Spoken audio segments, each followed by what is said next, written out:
Hello बच्चों, कैसे हैं आप लोग। बच्चों हम यहाँ पे पढ़ रहे हैं क्वाड्रिलेटरल यानी कि चतुर्भुज, और ये हमारा चैप्टर चल रहा है अभी 8 और एक्सरसाइज 8.1 का आज हम क्वेश्चन नंबर 2 सॉल्व करने वाले हैं। तो चलो जल्दी से क्वेश्चन समझते हैं और फिर इसको सॉल्व करते हैं। Show that diagonal of a square are equal and bisect each other, ये हमें प्रूफ करना है यहाँ पर। एट राइट एंगल, बाइसेक्ट भी करेगा और वो भी राइट एंगल पर। दर्शाइए कि एक वर्ग के विकर्ण बराबर होते हैं और परस्पर समद्विभाजित करते हैं समकोण पर। ठीक है, तो चलिए हम इसको सॉल्व करते हैं। जैसा कि हमें क्या प्रूफ करना है, टू प्रूव, सिद्ध क्या करना है हमें। फर्स्ट पॉइंट है हमारा, हमें प्रूफ करना है कि ए सी इक्वल है डी बी, विकर्ण बराबर है, ये प्रूफ करना है हमारा फर्स्ट पॉइंट। सेकंड पॉइंट है हमारे पास कि हमको ये दिखाना है कि जो हमारा एंगल है, ये इसको मैं एंगल नंबर 1 कह रही हूँ, ये 90 डिग्री है। ठीक है, सो अगर मैं इसको ऐसे लिखूं, एंगल डी ओ ए, एंगल डी ओ ए जिसे मैंने एंगल नंबर 1 कहा है, ये 90 डिग्री है। अगर ये 90 हो जाएगा तो सारे क्या हो जाएंगे 90। ठीक है, और थर्ड चीज हमें यहाँ प्रूफ करनी है कि टी ओ इक्वल है ओ बी, या फिर हमें ये कह सकते हैं कि ओ ए इक्वल है ओ सी। दैट मीन्स जो ये हमारे विकर्ण है डायगोनल बाइसेक्ट हुए हैं, ये हमें प्रूफ करना है। तो यहाँ 3 पॉइंट हमें प्रूफ करने हैं। तो सबसे पहले फर्स्ट पॉइंट को हम यहाँ पे प्रूफ करेंगे। देखो बच्चों, हम क्या करेंगे, D A C and D A B, इस दो ट्रायंगल्स को, ऊपर वाला और ये वाला, अगर हम इसको हटा दें, रिमूव कर दें, तो ऊपर वाला जो ट्रायंगल और एक नीचे वाला जो ट्रायंगल है, इन दोनों को हम देखते हैं क्या क्या यहाँ पे सिमिलैरिटी है, क्या ये कॉन्ग्रुएंट है। देखो, इन ट्रायंगल डी बी ए ले लेते हैं, D B A and triangle D C A, देखते हैं क्या क्या चीजें इसमें हैं। सबसे तो आप देख रहे हैं ए डी इसमें कॉमन है, A D equal A D, ये क्या है, कॉमन साइड हो गई हमारी। ठीक है, अब आप देखो इस ट्रायंगल में ये जो एंगल है और नीचे वाले ट्रायंगल में ये जो हमारा एंगल है ना, यहाँ कुछ गड़बड़ तो नहीं कर दी, डी सी ए। ठीक है, D B A, right. So A D तो कॉमन है ए डी के, और साथ में हम देख रहे हैं कि एंगल डी इक्वल है एंगल ए, क्योंकि क्या है वो ईच 90 डिग्री है। हमारे पास ये क्या था, एक स्क्वायर था, वर्ग, और वर्ग में तो 4 जो हमारे पास एंगल होते हैं वो क्या होते हैं 90 डिग्री। सो दो चीजें यहाँ पर आ गई। अब देखिए हमें थर्ड चीज इसमें ढूंढनी है। थर्ड चीज ये हमारा एक जो डीप सी है और ए बी, ये क्या है, अपोजिट साइड ऑफ स्क्वायर, और अपोजिट साइड स्क्वायर की क्या होती है, इक्वल होती है। इवन क्या होती है, सारी साइड इक्वल होती है। सो हम यहाँ पे क्या लिख देंगे, A B equals to D C, ये क्या हो गया, side of square. So side of square तो इक्वल होती है। सो 3 चीजें हमारे पास यहाँ आ गई। सो हम क्या लिख सकते हैं, हेंस यानी कि अतः जो ट्रायंगल था हमारा डी बी ए, ये कॉन्ग्रुएंट हो गया ट्रायंगल डी सी ए के। ठीक है, अब ये दोनों अगर कॉन्ग्रुएंट हो गए हैं तो ए सी एंड डी बी, जो कि इसकी कॉरेस्पॉन्डिंग साइड है, वो भी क्या हो जाएगी, इक्वल।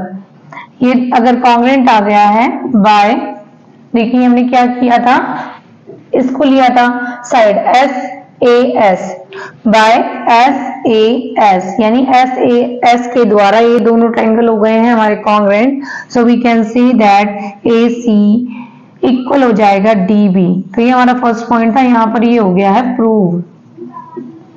ठीक है, सिद्ध हो गया है ये।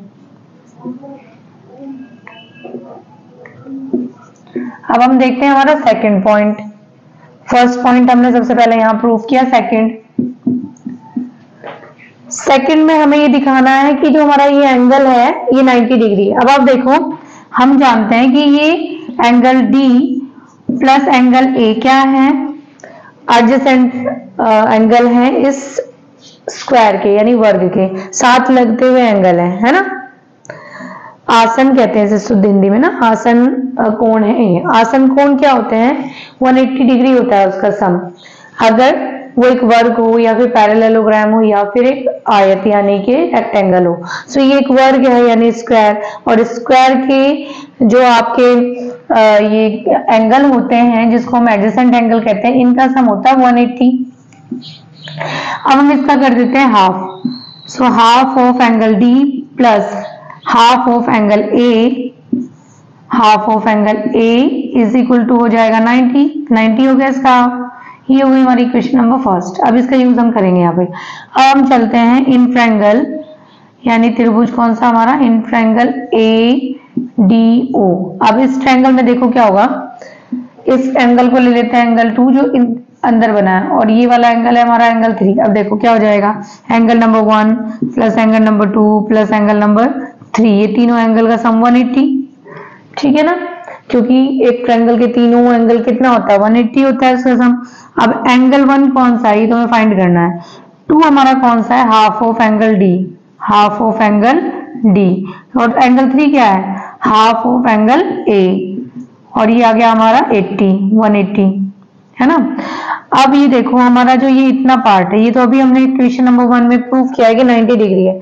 अगर मैं इसे 90 ले लूं तो एंगल नंबर 1 प्लस ही हो गया 90 इज इक्वल टू हो जाएगा 180, और यहाँ से एंगल नंबर 1 आ जाएगा 90 डिग्री, और एंगल नंबर 1 का नेम क्या है, D O A is equal to 90।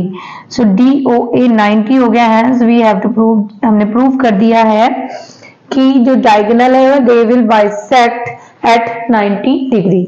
सो ये हो गया हमारा यहाँ पर सेकंड पॉइंट प्रूफ। अब हमारे पास देखो बच्चों, अब हमें करना है इसका third point proof. Third point के लिए हम एक काम करते हैं, एक ये ट्रायंगल ले लेते हैं और एक ये ट्रायंगल ले लेते हैं। सो इन ट्रायंगल ए, ये पॉइंट हमारा ओ है ना, A O B and triangle D O C. अब देखो बच्चों, इसमें एक तो हमारा ये जो एंगल है इसके इक्वल है। ये एंगल भी क्यों ले, हम एक काम करते हैं इसका साइड लेते हैं पहले तो। ए बी इक्वल है डी सी बाय, क्योंकि side of square, side of square हो गया।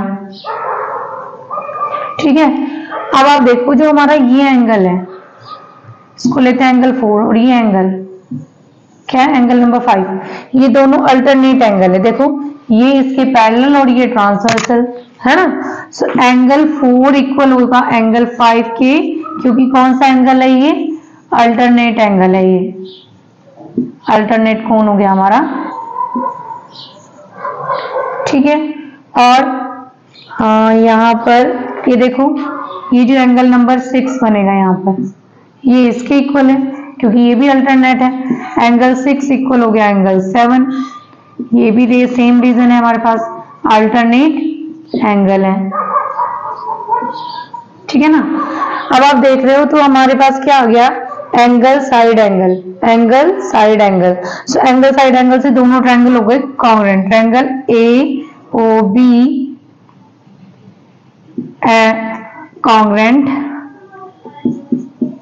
To triangle D O C. So ये कॉन्ग्रुएंट हो गया है बाय ए एस ए। सो इस तरह से ये हो गया यहाँ पर प्रूफ। और जैसे ये प्रूफ होगा by the CPCT, O A equal हो गया O C and O D equal हो गया ओ बी।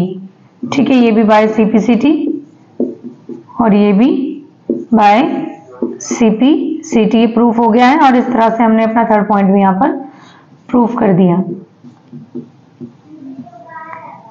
ठीक है, सो आई होप बच्चे ये क्वेश्चन आपको समझ आया होगा। सो फिर मिलते हैं नेक्स्ट वीडियो में।